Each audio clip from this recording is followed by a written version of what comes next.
अपन third part करेंगे, ठीक है। हाइड्रोलिक मशीन अपन कंसीडर करते हैं कि क्या होता है जब अपन प्रेशर को चेंज करते हैं जो कि फ्लूइड कंटेंट है किसी वेसल में। कंसीडर करो एक हॉरिजॉन्टल सिलेंडर है विथ अ पिस्टन और वहाँ पे 3 वर्टिकल ट्यूब हैं डिफरेंट पॉइंट पे। जो प्रेशर होगा हॉरिजॉन्टल सिलेंडर में वो इंडिकेटेड होगा height of the liquid column से वर्टिकल ट्यूब में, और ये नेसेसरी है कि जो सेम होना चाहिए सभी पे। यदि अपन पिस्टन को पुश करेंगे तो जो फ्लूइड लेवल है वो राइजेस करेगा सभी ट्यूब्स में और रीच करेगा सेम लेवल पे ईच ऑफ देम। और ये इंडिकेट करता है कि जब प्रेशर सिलेंडर पे बढ़ाएंगे तो वो डिस्ट्रीब्यूटेड होगा यूनिफॉर्मली थ्रू आउट। और अपन ये कह सकते हैं जब एक्सटर्नल प्रेशर अप्लाइड करते हैं किसी भी पार्ट के फ्लूइड पे किसी भी वेसल्स में तो वो ट्रांसमिटेड होता है इक्वली इन ऑल डायरेक्शन। और यही पास्कल लॉ था, ठीक है, कि जो ट्रांसमिशन होगा फ्लूइड प्रेशर का उसका मेनी एप्लीकेशन होता है हमारे डेली लाइफ में। इन नंबर ऑफ डिवाइसेस होते हैं जैसे हाइड्रोलिक लिफ्ट, हाइड्रोलिक ब्रेक जो कि बेस्ड होता है पास्कल लॉ से।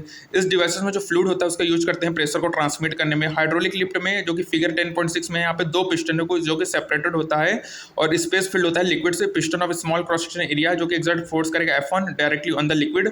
जो प्रेशर होगा F1/A1 होगा जो कि ट्रांसमिटेड होगा through out the liquid of the larger cylinder जो कि अटैच होगा लार्जर पिस्टन एरिया A2 से, जहाँ पे क्या होगा अपवर्ड फोर्स होगा P/A2 और यहाँ जो पिस्टन होगा वो कैपेबल होगा सपोर्ट करेगा लार्ज फोर्स को, जैसे अपन ट्रक कह सकते हैं, और प्लेस्ड ऑन द प्लेटफॉर्म। तो F2 होगा P/A2 या F1/A2/A1 होगा। जब हम चेंज करेंगे फोर्स एट A1 जो प्लेटफॉर्म होगा वो मूव्ड अप और डाउन करेगा और ये जो अप्लाइड फोर्स होता है वो इंक्रीज होगा बाई फैक्टर A2/A1। और ये फैक्टर जो है वो मैकेनिकल एडवांटेज होता है डिवाइस का। और यहाँ पे एग्जांपल ये बिलो ये क्लेरिफाई करता है, ठीक है, यहाँ पे क्लेरिफाई करेगा। मतलब पास्कल लॉ कहता है बच्चों कि जो प्रेशर होता है वो ट्रांसमिटेड होगा।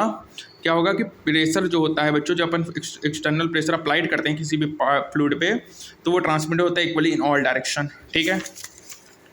तो ये हो गया हमारा। उसके बाद देखो तो जो ये इसीलिए जो हाइड्रोलिक ब्रेक्स होता है ऑटोमोबाइल में वो भी सेम प्रिंसिपल होता है। अपन अप्लाई करते हैं little force on the pedal with our foot.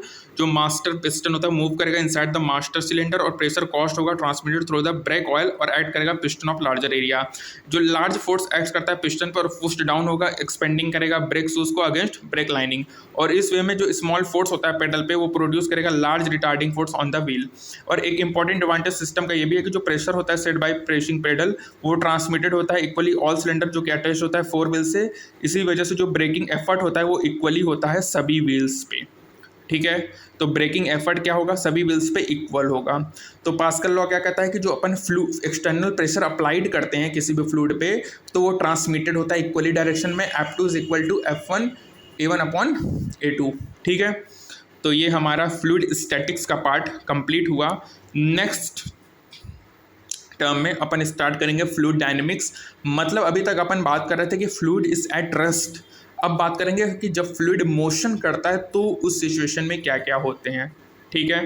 तो ये हमारा थर्ड पार्ट था मैकेनिकल प्रॉपर्टीज ऑफ फ्लूइड में, जिसमें अपन ने फ्लूइड स्टैटिक्स वाले पार्ट को कंप्लीट किया। अब नेक्स्ट पार्ट से फ्लूइड डायनेमिक स्टार्ट करेंगे। इसके बाद अपन विस्कोसिटी करेंगे, फिर हमारा लास्ट टॉपिक होगा सरफेस टेंशन और यहाँ पे हमारा फ्लूइड मैकेनिक्स का पार्ट कंप्लीट होगा। तो फ्लूइड मैकेनिक्स में इलास्टिसिटी होता है, fluid statics, fluid dynamics, viscosity, surface tension, ठीक है। जो आपकी मैकेनिकल प्रॉपर्टीज ऑफ सॉलिड्स थी वो इलास्टिसिटी वाली टॉपिक थी। ये मैं आपको एलन का सीक्वेंस बता रहा हूँ बच्चों कि एलन वाले कैसे पढ़ाते हैं। एलन इंस्टीट्यूट जो है कोटा में वो ऐसा ही सीक्वेंस क्रिएट करते हैं, तो मैं आपको उसी के अनुसार बता रहा हूँ कि एलन वाले, क्योंकि एनसीईआरटी में 2 चैप्टर में सब दिया है बट एलन वाले उसको डिवाइड करके पढ़ाते हैं, तो मैं उसी अनुसार आपको बता रहा हूँ जिससे आपको कंफर्टेबल फील हो, ठीक है। तो अपन थर्ड पार्ट में स्टार्ट करेंगे फ्लूइड डायनेमिक्स। तब तक के लिए स्टे ट्यून, थैंक यू।